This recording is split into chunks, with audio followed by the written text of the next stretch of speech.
Hello बच्चों, welcome back to my channel.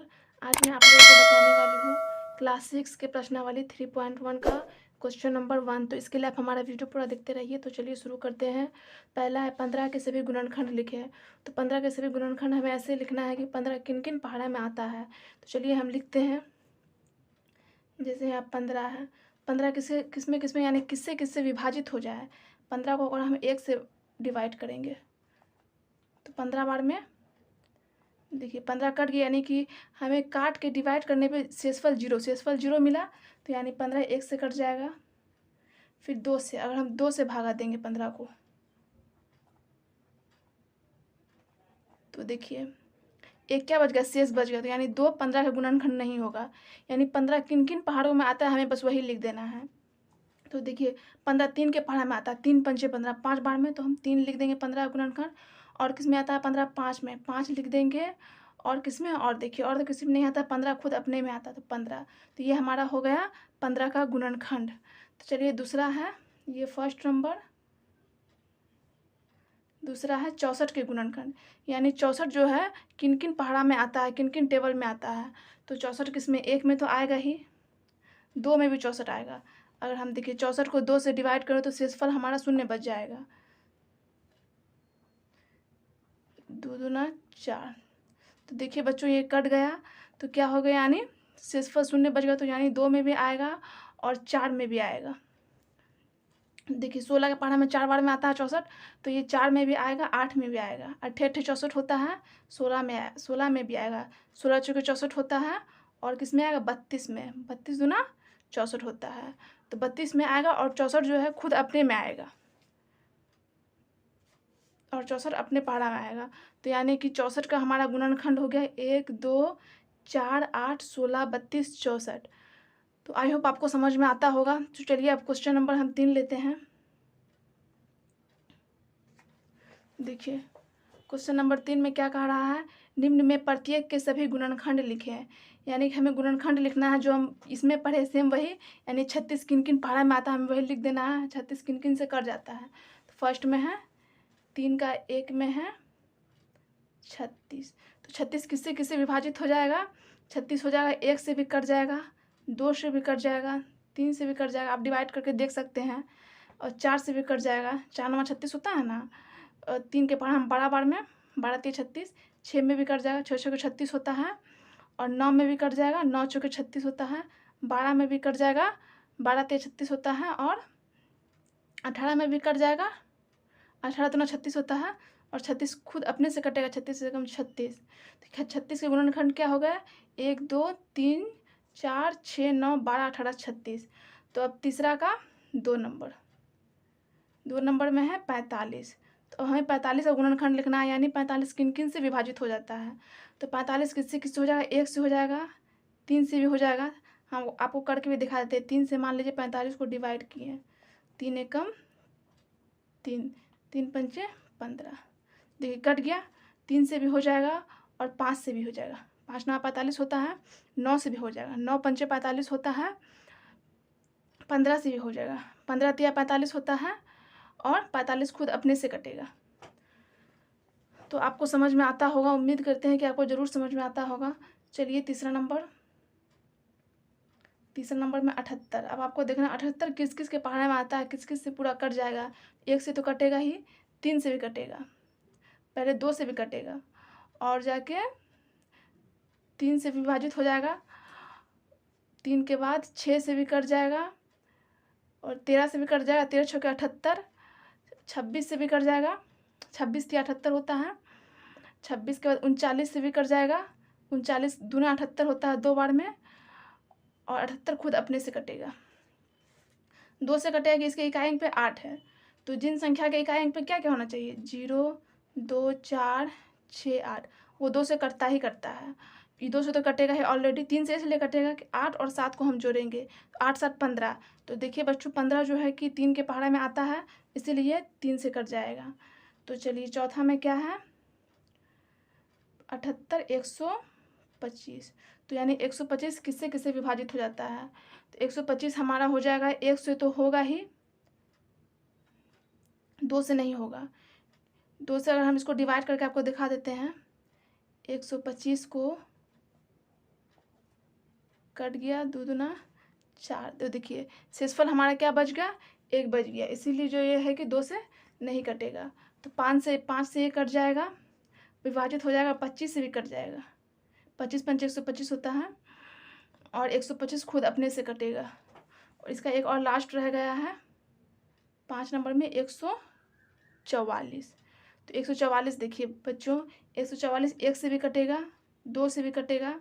2 हमें लिख देना है क्योंकि शुरू में क्या है 4 है। इकाई अंक पे क्या क्या होना चाहिए मैं आपको बताई हूँ, 0 2 4 6 8, तो वो 2 से कटेगा ही, तो यानी 2 से कट जाएगा। 3 का क्या नियम बताई हूँ, इन तीनों को जोड़ते हैं, 4 4 8 1 9। देखिए इन तीनों को जोड़ के 9 जो है कि 3 के पहाड़ा में आता है, तो इसीलिए 3 से भी कट जाएगा। हम 3 भी लिख देते हैं, 4 से भी कट जाएगा, ये डिवाइड करके आप देख लीजिएगा। और 6 से भी ये कट जाएगा, डिवाइड हो जाएगा। 8 से भी कट जाएगा, 9 से भी कट जाएगा, 12 से भी कट जाएगा, ये 16 से भी हो जाएगा, 18 से भी हो जाएगा। उसके बाद 24 के पहाड़ा में भी आता है 144, 36 से भी हो जाएगा, 48 से भी हो जाएगा और 72 से हो जाएगा और 144 खुद अपने से कटेगा। तो ये हमारा क्या हो गया, 144 का गुणनखंड हो गया। तो गुणनखंड में आपको बस इतना याद रखना है कि कुछ भी आपको दे दिया रहा है, कोई भी संख्या दे दिया रहा है, उनका आपको गुणनखंड निकालने कहा जाए, तो आपको देखना है किन किन टेबल में आता है वो। तो जैसे 144 16 में भी आएगा, 18 में भी आएगा, 24 में भी आएगा। तो ये आप डिवाइड करके भी चेक कर सकते हैं। तो इस तरीके से गुणनखंड निकलता है। चलिए अब क्वेश्चन नंबर हम 4 देखते हैं। तो 4 में कह रहा है 14 के गुणज लिखे। गुणज मतलब मैं आपको बता देती हूँ कि गुणज मतलब होता है पहाड़ा। तो आपको यानी 14 का पहाड़ा लिखने बोल रहा है। तो इसे मैं लिखती हूँ, 4 नंबर में है के गुणज, यानी आपको 14 का गुणज लिखना है। तो हमें पहले ऐसे करना है, 14 को 1 से गुना करेंगे, 2 से, 3 से, फिर 4 से, फिर 14 को 5 से, फिर 14 को 6 से, फिर 14 को 7 से,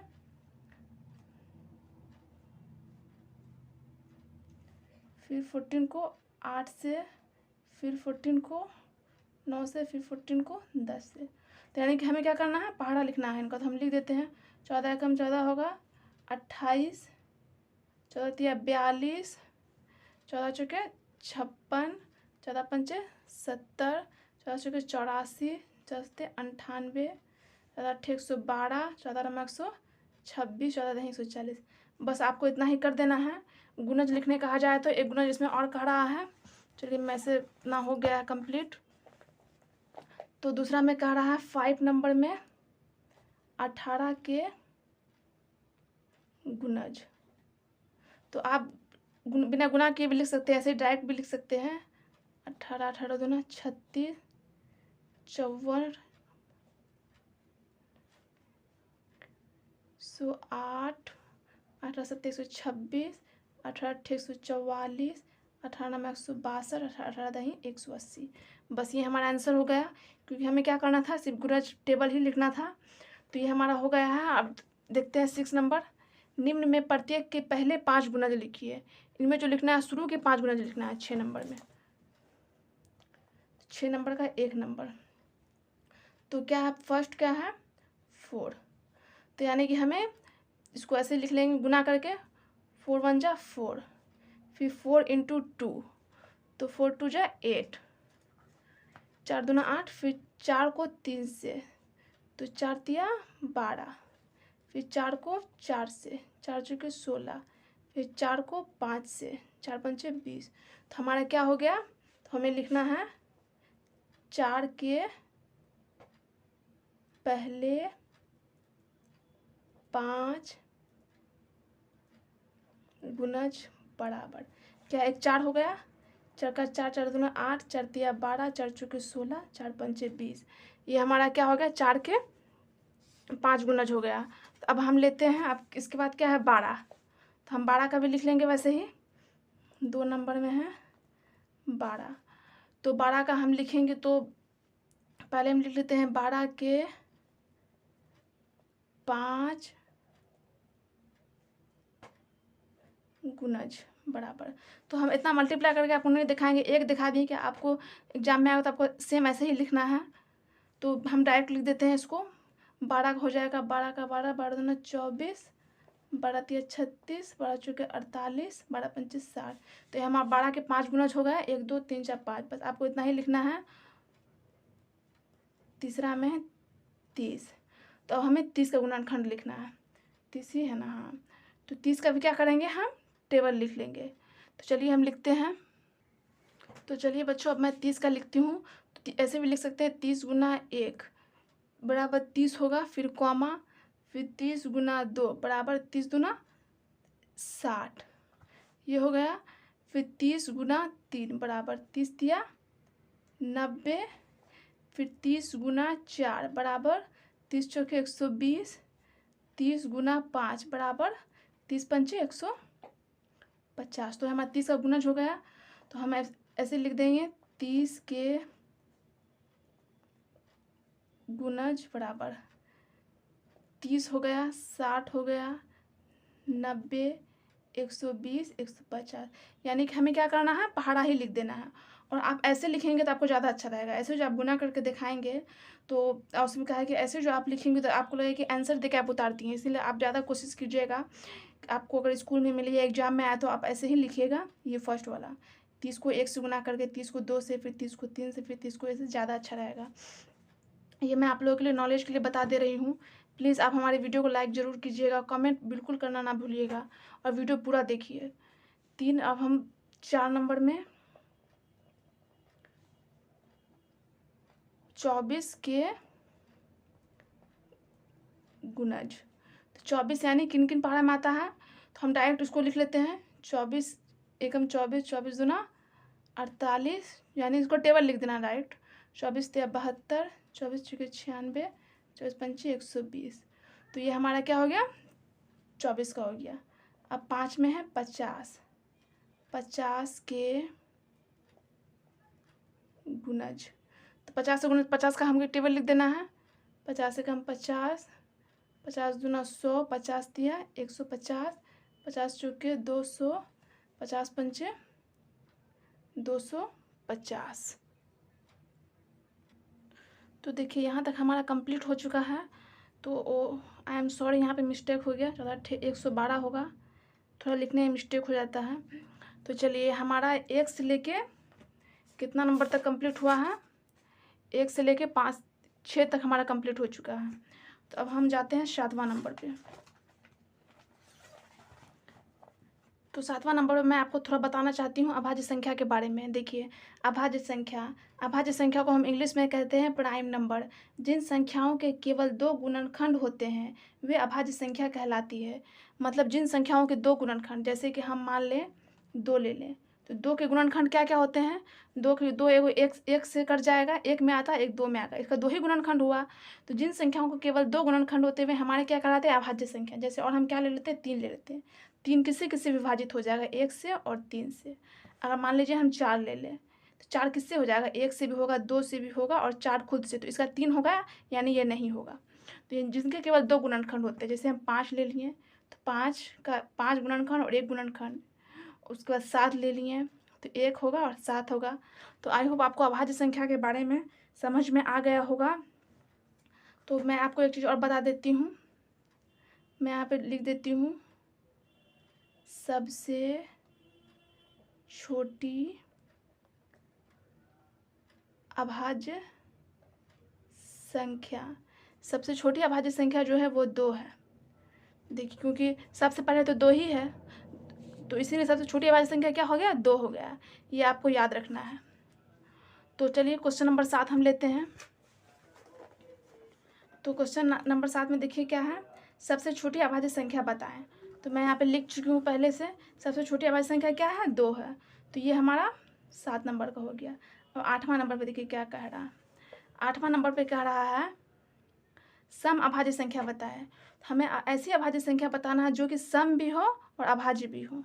तो सम मतलब क्या होता है, जो 2 से कट जाए, जो 2 से पूरा पूरा विभाजित हो जाए, उसे हम सम संख्या कहते हैं। तो वो भी 2 ही होगा। तो हम लिख देते हैं सम अभाज्य संख्या 2 है, क्योंकि 2 ही जो है क्या है, सम भी है, 2 से कट भी जाएगा और अभाज्य संख्या भी है। तो आई होप आपको समझ में आता होगा। तो चलिए हम 9 नंबर का एक बचा हुआ है, इसे भी सॉल्व करते हैं। तो देखिए 9 नंबर में क्या है, 3 अभाज्य युग्म का उदाहरण दें। हमें 3 अभाज्य युग्म का उदाहरण देना है। तो इससे पहले मैं आपको बता देती हूँ कि अभाज्य युग्म क्या होता है। तो यहाँ पे मैं लिख ली हूँ अभाज्य युग्म। अभाज्य युग्म को हम इंग्लिश में कहते हैं ट्विंस प्राइम। तो वैसा अभाज्य संख्या का जोड़ा जिनके बीच केवल एक भाज्य संख्या हो, अभाज्य युग्म कहलाती है। मतलब हमें कोई भी अभाज्य संख्या ऐसा 2 जोड़ा लेना है जिनके बीच एक भाज्य संख्या हो। तो चलिए हम लेते हैं। तो मान लीजिए हम ले लेते हैं 5 और 7। तो देखिए अगर हम 5 और 7 लेंगे तो इनके बीच क्या आ गया, ये अभाज्य ये भी अभाज्य, क्योंकि इन दोनों के 2 गुणनखंड है। इनके बीच 6 क्या आ गया, भाज्य संख्या आ गया। तो अभाज्य युग्म का मतलब वही हुआ कि यानी उनके बीच एक भाज्य संख्या हो। जैसे हम ले लेते हैं 11 और 13। देखिए 11 और 13 दोनों क्या है, अभाज्य है, और इनके बीच एक भाज्य संख्या क्या है, 10 है। तो ये भाज्य हो गया। अभाज्य भाज्य तो आप समझ गए होंगे। भाज्य मतलब होता है जिनके 2 से अधिक गुणनखंड हो, और अभाज्य मतलब जिनके केवल 2 गुणनखंड हो। तो और हम ले लेते हैं एक 17, 19। 17, 19 में भी क्या लेना है, बीच में एक भाज्य संख्या है। 17 के बाद 18 है। तो 18 एक बीच में भाज्य संख्या है, और 17, 19 तो यही आपको लेना है इसमें। और हम लेते हैं एक और ले लेते हैं 29, 31। ये दोनों भी अभाज्य है, इनके बीच एक भाज्य संख्या क्या है, 30 है। तो इनमें से आपको कितना कह रहा है लिखने, 3 अभाज्य युग्म का उदाहरण दे। तो आप 3 लिख लीजिएगा, इनमें से आप जो भी लिख सकते हैं। तो 1 नंबर और बच गया है, 10 नंबर। इनमें से आप 3 आपको जो मन है लिख लीजिएगा। 10 नंबर में है, निम्न में कौन सी अभाज्य संख्या है। इनमें आपको बताना अभाज्य संख्या कौन कौन है। 23, 28 पहले मैं क्वेश्चन लिख लेती हूँ। ए में है 23, बी में 28, सी में 42, डी में 9, ई में 31। तो देखिए इनमें आपको क्या पूछ रहा है, अभाज्य संख्या। अभाज्य संख्या कौन कौन है, 23 के कितने गुणनखंड होते हैं, 2 गुणनखंड होते हैं। तो यानी हमारा 23 अभाज्य संख्या। 23 के गुणनखंड क्या क्या होते हैं, 23 के गुणनखंड होते हैं 1 और 23, और तो ये कोई पहाड़ा माता नहीं है। एक हमारा हो जाएगा 23 और 28। देखिए 28 के बहुत ज़्यादा गुणनखंड है, 28 तो होगा ही नहीं। 28 का क्या हो जाएगा, 1 भी गुणनखंड, 2 भी गुणनखंड, 7 भी हो जाएगा, 28 भी हो जाएगा, 14 भी हो जाएगा। इनके 2 से अधिक है, तो जिनके 2 से अधिक वो हमें नहीं लेना है। और तीसरा है 42, 42 की भी आ जाएगा, ज़्यादा आ जाएगा गुणनखंड, 2 से यानी अधिक होगा। 9 का भी 2 से अधिक होगा। और 31, देखिए 31 भी होगा, 23 और 31। 31 किस में आता है, 31 एक में और 31 खुद में, यही दोनों इसका गुणनखंड है। तो ये क्या होगा, 23 और 31 अभाज्य संख्या है। 23 और 31 अभाज्य संख्या है। तो आज हमारा 1 से लेके 10 तक कंप्लीट हो चुका है। अब अगले वीडियो में मैं 11 से लेकर 20 तक आपको बताऊंगी। तो प्लीज़ अगर आपको हमारा वीडियो अच्छा लगा तो हमारे वीडियो को लाइक करें और हमारे चैनल को सब्सक्राइब करें, और हाँ बगल में आने वाले बेल आइकन पर ज़रूर प्रेस कर दें ताकि हमारे वीडियो आप सबसे पहले देख सकें। वीडियो देखने के लिए थैंक यू सो मच।